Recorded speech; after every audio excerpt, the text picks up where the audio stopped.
La gloire est bannie d'Israël, car l'arche de Dieu est prise. 1 Samuel 4, 22.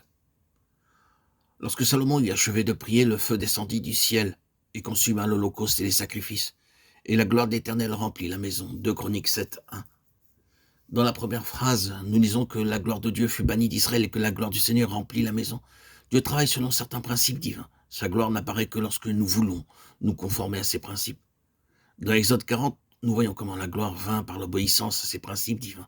Dans les versets 16, 19, 21, 23, 27, 29, 32 et 33, nous lisons cette phrase, comme l'Éternel l'avait ordonné à Moïse. Et dans le dernier verset, nous lisons, ce fut ainsi que Moïse acheva l'ouvrage.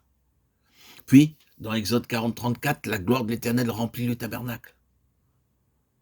Ce passage, comme l'Éternel l'avait commandé à Moïse, est répété comme si le Seigneur lui-même examinait tout le travail qui avait été fait, qu'il était pleinement satisfait de chaque petit détail.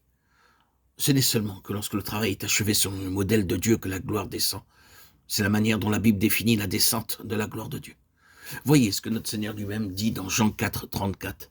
« Ma nourriture est de faire la volonté de celui qui m'a envoyé et d'accomplir son œuvre. »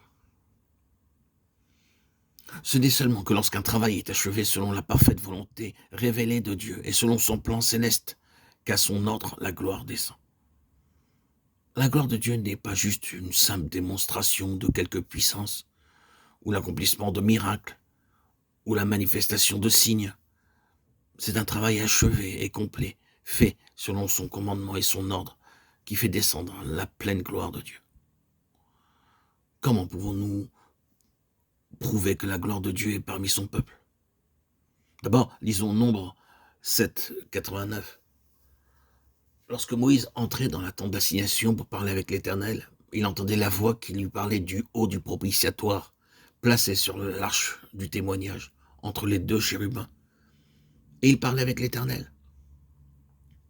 À partir du jour où la gloire de Dieu remplit le tabernacle, il commença à parler d'entre les chérubins, depuis le trône de grâce. Dieu avait parlé à Moïse en face du buisson ardent. Il lui parla lorsqu'il l'appela sur la montagne et qu'il lui donna toute la loi et le modèle du tabernacle. Mais maintenant, nous découvrons que cette manière de parler est différente des autres. À partir de maintenant, d'entre les chérubins, Dieu commence à ouvrir bien plus son cœur à Moïse pour lui révéler toute sa pensée. Là, nous avons la preuve que la gloire de Dieu était parmi son peuple. Dieu parlait et il rendait sa pensée claire à tous ceux qui venaient à lui. C'était le privilège de tout le monde. Dans les 12 tribus, pour leurs problèmes personnels ou familiaux, ou pour tout autre sujet concernant l'assemblée, ils pouvaient aller vers Aaron, le grand prêtre, et trouver la pensée de Dieu, la volonté de Dieu. Alors, Aaron allait vers Dieu et il entendait parler d'entre les chérubins de dessus le trône de grâce. Lorsque Dieu parle, c'est une grande preuve que la gloire de Dieu est parmi son peuple. Deuxièmement, lisons Nombre 9, 15 à 23. La nuée couvrit le tabernacle. C'est la seconde grande preuve que Dieu était avec eux dans toute sa gloire. Leurs yeux étaient constamment fixés sur la nuée reposant sur la tente d'assignation.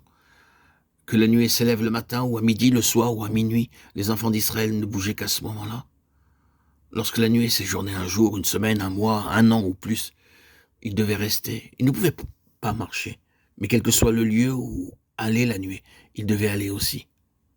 Par ces deux grands signes, nous savons que la gloire de Dieu demeurait parmi son peuple.